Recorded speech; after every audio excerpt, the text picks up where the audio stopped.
In today's video, I'm going to teach you how to remove a contact from a workflow in Gohighlevel. To get started, log in to Gohighlevel and make sure you're on the main dashboard. From here, direct your attention to the menu on the left-hand side of the screen. This is where you'll find the key navigation options for managing your account, contacts, and automations. On that left side menu, click on Automation. This will take you to the section where all of your workflows are stored. If you have a lot of workflows set up, take a moment to scan through the list carefully so you can find the exact workflow that the contact is currently in. It's important to choose the correct workflow, especially if you're managing multiple automations with similar names. Once you've found the workflow you want to work with, hover your mouse over it. This helps you identify the row more clearly and prepares you to open the workflow details. Next, click on the workflow under the status area.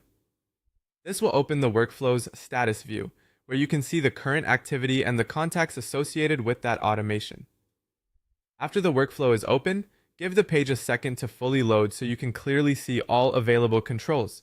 In this view, look for the person icon with a plus button. This is the control you'll use here.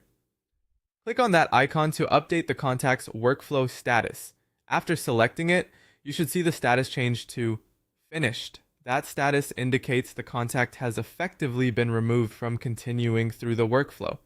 In other words, they will no longer move forward through the remaining automated steps inside that sequence.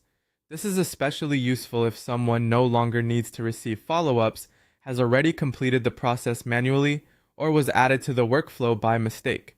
Removing them in this way helps keep your automations clean and prevents unnecessary messages or actions from being triggered.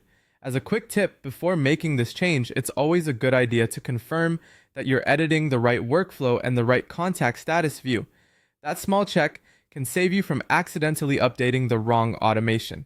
And that's it. That's how you remove a contact from a workflow in Gohighlevel by opening the workflow status and marking it as finished.